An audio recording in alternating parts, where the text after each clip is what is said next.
आज ऐसन पकवान बनाए कि तोहरा जीभ से पानी आ जाई।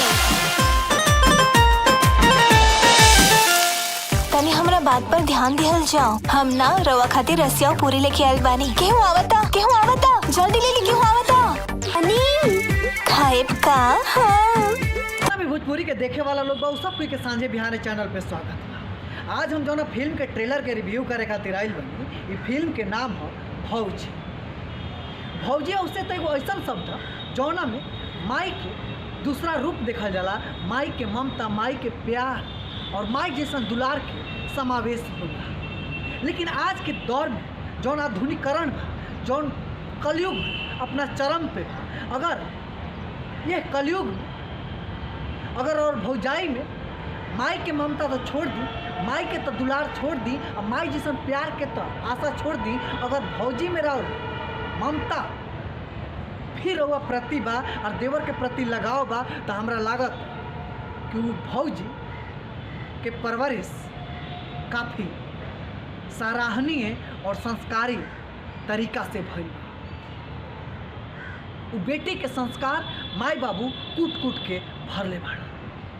कहे से कि आजकल जौन समाज में चलता, जौन दौड़ता, जौन नज़र हमार देखता, वो देख के यह कहता कि हर रिश्ता तार तार हो गई बा, हर रिश्ता शर्मसार हो गई बा। बस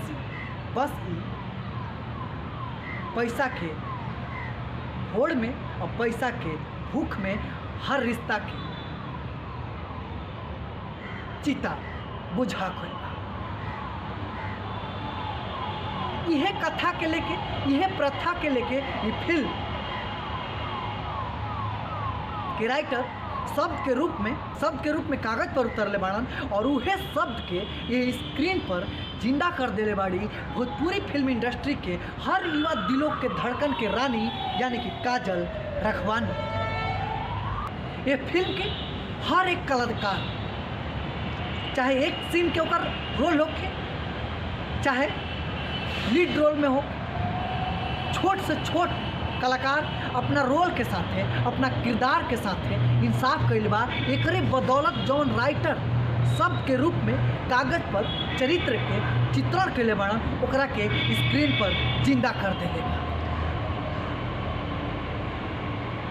ये फिल्म में देखावल गइल बा कि जब काजल राघवानी भौजाई बन के घर में आवताड़ी तो भौजाई के अइला के बाद देवर के चेहरा पर जब खुशी होला, जौन चमक होखेला, ये फिल्म देखला पर लागता कि अगर भौजाई होखी तो घर के स्वर्ग बना दी, ना तो भौजाई घर के नरक बनावे की क्षमता और मादा रखेले। ये फिल्म के ट्रेलर देखला से लागता।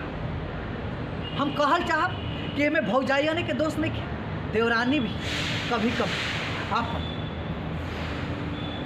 माई बाप के संस्कार के परिचय देवे कि हमरा के ज़्यादा संस्कारी मत समझो, हम लंगटुआ खानदान के बेटे। हमार माई बाप संस्कार के तिलांजलि तबे दे दिले रहन जब हमार परवरिश कइल जाता रहे। ऐसे ई कलयुग में केहू सराहे लायक नहीं, जे सराहे लायक उहे बा जे अपन संस्कार के परिचय मर्यादित रख के अपना माई बाप के संस्कार के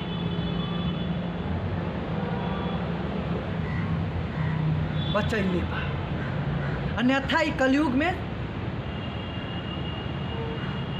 धन के भूख में, धन के लोभ में और सत्ता के सुख में और पावर के हवस में और हम ही सबसे श्रेष्ठ के नशा में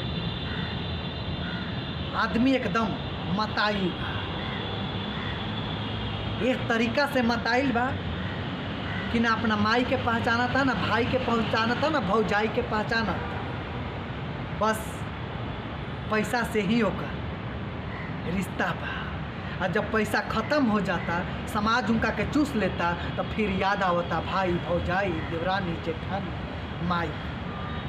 और हाँ, हम इहो कहल चाहब कि पारिवारिक फिल्म ऐसा होखे ना जौन में ढोढ़ी के नुमाइश बा, ना चोली के नुमाइश बा, ना जोबन देखावल गइल बा, ना लहंगा, ना पेट, कुछो के प्रेजेंटेशन नहीं की, एकदम साफ सुथरा फिल्म समाज के चरित्र पर से और समाज के चेहरा पर से नकाब उतारे में सफल हो गई। ये फिल्म के राइटर, डायरेक्टर, प्रोड्यूसर और फिल्म के हर कलाकार की हम तारीफ कर चाहते कि पिटा ऐसा रउआ सब है कि सहायता से और ऐसा कोशिश से भोजपुरी फिल्म इंडस्ट्री अपने आप के गौरवान्वित महसूस करे कि मर्यादित रह के भी समाज के एगो समाज और पारिवारिक के नाम पर तोहफा बा ये फिल्म भोजपुरी फिल्म इंडस्ट्री के कलाकार के